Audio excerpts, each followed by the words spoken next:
Hello everyone, আসসালামু আলাইকুম। কেমন আছো সবাই?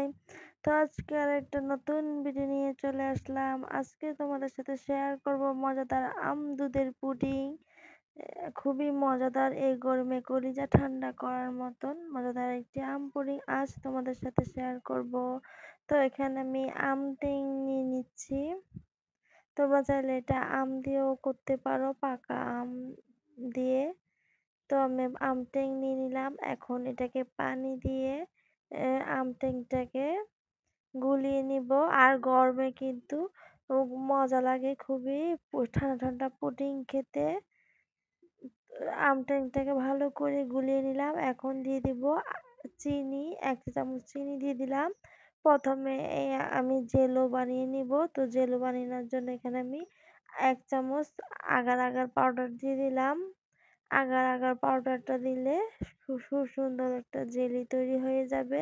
আর একটু আগার আগার পাউডার দিয়ে দিলাম। আগার আগার পাউডারটাকে ভালো করে মিক্স করে নিচ্ছি। তারপর এটা আমি চুলায় বসিয়ে জাল করে নিব এই জুসটাকে। এই তো একটা হাঁড়ি বসিয়ে দিলাম, হাঁড়ির মধ্যে জুসটা দিয়ে দিলাম। এখন জাল করে নিব। কিছুক্ষণ জাল করে নিলেই কিন্তু পুডিংটা জাল হয়ে যাবে। আর তো চুলাটা মিডিয়াম আঁচে রেখে আমি জাল করে নিচ্ছি। এই তো আমার জাল হয়ে গেছে। এখন একটা বাটিতে এই তো আমি ঢেলে রেখে দিয়েছিলাম ফ্রিজে ঠান্ডা হওয়ার জন্য। আর ফ্রিজে রাখলে খুব সুন্দরভাবে কিন্তু জেলোটা তৈরি হয়ে যায়, খুব সুন্দরভাবে বসে যায়। এখন আমি কেটে নিচ্ছি জেলোটা, পিস পিস করে কেটে নিব। তো লম্বা লম্বা করে কেটে নিচ্ছি প্রথমে। গরমে ঠান্ডা ঠান্ডা পুডিং খেতে কিন্তু অনেক ভালো লাগে, কলিজাটাও ঠান্ডা হয়ে যায়। তো ছোট ছোট পিস করে কেটে নিব আমি এখন জেলো পুডিংটাকে। জেলো যেহেতু দুধের পুডিং, আমটাকে আমি জেলো করে নিয়েছি। এই তো ছোট ছোট পিস করে কেটে নিলাম খুব সুন্দর করে। এখন চলে যাব দুধটাকে জাল করে নেওয়ার জন্য। তো আমি চুলায় একটা হাঁড়িতে দুধ দিয়ে দিলাম। দুধটাকে জাল করে নিব। যেহেতু আমি কাঁচা দুধ নিয়েছি তাই দুধটাকে খুব ভালো করে সময় নিয়ে জাল করে নিব। এখন গুঁড়া দুধ দিয়ে দিলাম। গুঁড়াটা দুধ দিলে একটা খুব ভালো টেস্ট আসে। এরপর এখানে আমি স্বাদ অনুযায়ী চিনি দিয়ে দিচ্ছি। তো যে যেমন মিষ্টি খেতে পছন্দ করেন তেমন মিষ্টি কিন্তু এর মাঝে দিয়ে দিতে পারেন। দুধটাকে কিছুক্ষণ জাল করে তারপর আমি আগার আগার পাউডার দিয়ে দিব। তো আমি এখান থেকে ঠান্ডা দুধটা তুলে নিয়েছি। যেহেতু গরম দুধে আগার আগার পাউডারটা গুললে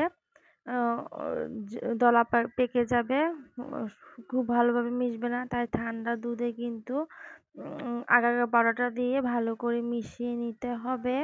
তাহলেও পাউডারটা খুব সুন্দরভাবে মিশে যাবে আর দলা পেকে থাকবে না। তো আমি এখানে ১ চামচ আগার আগার পাউডার দিয়ে ভালো করে দুধে মিক্স করে নিচ্ছি। তারপর আরেক চামচ নিয়ে নিব। ২ চামচ আগার আগার পাউডার দিয়েছি আমি, এতে আরেক চামচ দিয়ে দিলাম, দিয়ে ভালো করে মিক্স করে নিচ্ছি।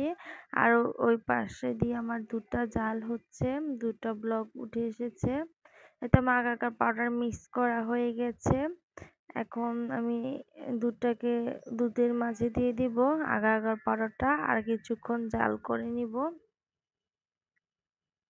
যারা যারা আমার চ্যানেল নতুন এসেছো, ভিডিও ভালো লাগলে চ্যানেলটাকে সাবস্ক্রাইব করে আমার পাশে থেকে যেও বন্ধুরা। এই তো এখন আগার আগার পাউডারটা দিয়ে দিলাম। তো দিয়ে কিছুক্ষণ জাল করে নিব। কিছুক্ষণ জাল করলেই কিন্তু হয়ে যাবে। আর খুব সহজে কিন্তু তখন আমি পুডিং পাত্রে সেট করে নিতে পারবো। এই তো আমার দুধ জাল হয়ে গেছে। এখন আমি এই যে আমের যে কিউব করে কেটে রাখা পুডিংগুলো এর মাঝে আমি দিয়ে দিব। আর দুধের পুডিং খেতে যেমন ভীষণ মজার, দেখতেও কিন্তু তেমন সুন্দর লাগে। তো কার কাছে কেমন লাগে আমের পুডিং দুধের পুডিং। তো যারা কখনো এভাবে বানাওনি তারা একবার ট্রাই করে দেখতে পারো, খুবই মজার হয় এই দুধের পুডিংটা। দেখতে যেমন সুন্দর, খেতেও তেমন মজার। আর ফ্রিজে রেখে ঠান্ডা করে পুডিং খাওয়ার মজাই কিন্তু আলাদা। আর আমি একটু জেলোগুলো নেড়ে ছেড়ে দিচ্ছি, আর এই তো এটাকে আমি ফ্রিজে রেখে দিব। ফ্রিজে রেখে দিলে কিন্তু পুডিংটা খুব সুন্দরভাবে জমে যাবে। আর দুধটা গরম থাকতে থাকতে কিন্তু পুডিং পাত্রে ঢেলে নিতে হবে, যেহেতু আগাকার পাউডার দিয়েছি। তাড়াতাড়ি ঢেলে না নিলে জেলো হয়ে যাবে। দুধটা যখন ঠান্ডা হয়ে যাবে, তো এটা এখন আমি ফ্রিজে রেখে দিব। সেট করে নিলাম, খুব সুন্দরভাবে একটু নেড়ে চেড়ে দিচ্ছি যেন জেলুগুলো একটু দেখা যায়। এই তো এখন এটা আমি ফ্রিজে রেখে ঠান্ডা হতে দেব। কিছুক্ষণ ফ্রিজে রাখলে কিন্তু খুব সুন্দরভাবে জমে যাবে। আর অল্প পরিমাণ দুধ ছিল, সেটা আমি আরেকটা পাত্রে ঢেলে নিচ্ছি। এটা দুধের পুডিং হয়ে যাবে। আর ওটা হচ্ছে দুধের পুডিং। এই তো কিছু দুধ ছিল, তো আমি এটা এখানে ঢেলে নিলাম। এই তো আমার পুডিং গুলো হয়ে গেছে। 30 থেকে 40-50 মিনিটের মতো ফ্রিজে রেখে দিলেই কিন্তু পুডিংটা ঠান্ডাও হয়ে যায় আর জমে যায় বেশ সুন্দরভাবে। এই তো পুডিংটা আমি ঢেলে নিয়েছি, দুধের পুডিংটা। আর এখন এই তো দুধের পুডিংটাকে আমি বাহির করে নিব। আর বাটিতে আমি কিছু তেল লাগিয়ে দিয়েছিলাম, যার কারণে কিন্তু পুডিংটা খুব সুন্দরভাবে বাহির হয়ে এসেছে, ভেঙে যায়নি। আর কেমন হয়েছে দুধের পুডিংটা। এই তো খুবই মজাদার দুধের পুডিং তৈরি করে নিলাম। এভাবে গরমে কিন্তু এই পুডিংটা তৈরি করে খেতে পারো সবাই, খুবই মজা লাগবে। গরমে ঠান্ডা ঠান্ডা দুধের পুডিং।